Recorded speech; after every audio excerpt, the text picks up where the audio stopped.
Et salut les gens, c'est la Haute-Gaule. Fait pas si froid que ça, mais fait quand même assez humide. En ce lundi 30 octobre. Alors je vais te faire l'énergiscope de la semaine. Parce que l'énergiscope jour par jour, je le mettrai sous format panneau sur les réseaux avec la tendance et l'énergie du jour. Mais là, je vais te faire l'énergiscope de la semaine sur YouTube. Ce sera probablement comme ça. Du moins quand je ferai l'énergiscope. La semaine du 30 octobre au 5 novembre est une semaine assez mitigée, j'ai envie de dire même à double tranchant. De manière générale, donc tout au long de la semaine, il faudra veiller à ne pas être dans une dynamique de recherche et comprendre à tout prix. Il faudra être plutôt dans une dynamique de lâcher prise.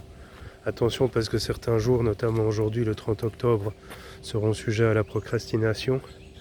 Demain le 31 octobre aussi. La procrastination c'est bien, mais ça ne doit pas occuper toute ta journée. À certains moments, il faut prendre le taureau par les cornes. Et pour ceux qui ont un peu plus de courage, ils peuvent prendre le taureau par les boules. Ce sera encore plus efficace. Ça va être une semaine un peu chargée au niveau de la géopolitique mondiale et une semaine au cours de laquelle, j'ai envie de te dire, pour le dire de manière apaisée et apaisante, beaucoup de choses peuvent se jouer. Alors, de manière générale, ce sera le cas tout au long du mois de novembre, mais plus encore sur cette semaine-ci, qui sera une semaine assez, on va dire,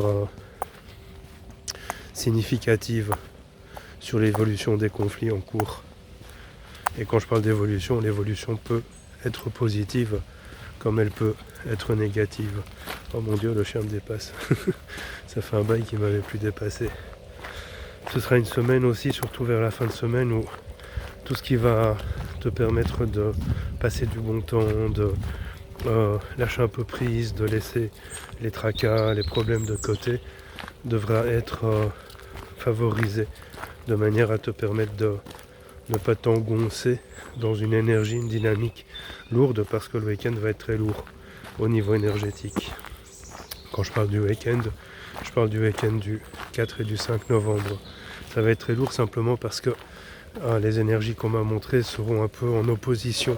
C'est-à-dire qu'à certains moments, elles seront positives, à d'autres, elles ne le seront pas.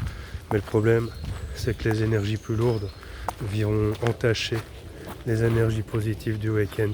Donc ce sera un petit peu comme deux aimants qui peuvent s'attirer s'ils sont mis d'une certaine manière ou se rejeter s'ils sont mis d'une autre manière.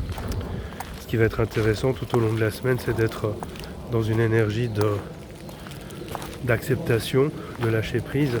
Et quand je dis acceptation, c'est pas tout accepter et n'importe quoi, c'est surtout te dire bon ben là j'ai envie de procrastiner, allez, je me fais plaisir, je procrastine. Là j'ai envie d'agir, ben là, allez, je me fais plaisir et j'agis. C'est plutôt comme ça que tu devras vivre ta semaine. Mercredi va être un jour un peu lourd et en fait il l'est tous les ans parce que c'est la Toussaint.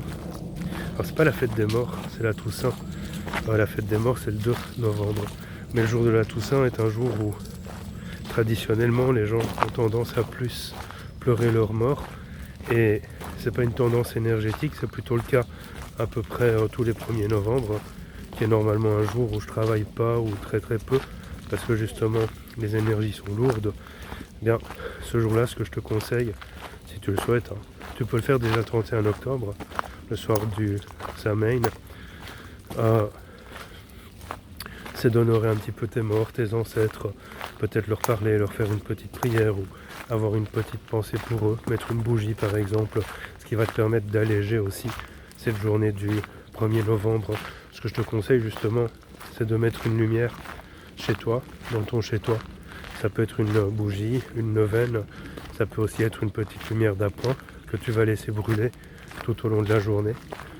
Ce qui va permettre de mettre de la lumière chez toi pour éviter que les énergies lourdes ne viennent s'y entasser. Bon voilà, ça c'était pour l'énergiscope de la semaine du 30 octobre au 5 novembre inclus. Et pour avoir des détails, ou du moins des petites précisions journalières, t'as qu'à me suivre sur Instagram ou sur Facebook, ou même sur YouTube, où je partage tous les jours, ou du moins quand j'ai envie et quand j'y pense, des petits panneaux avec la tendance énergétique du jour. Allez, à plus.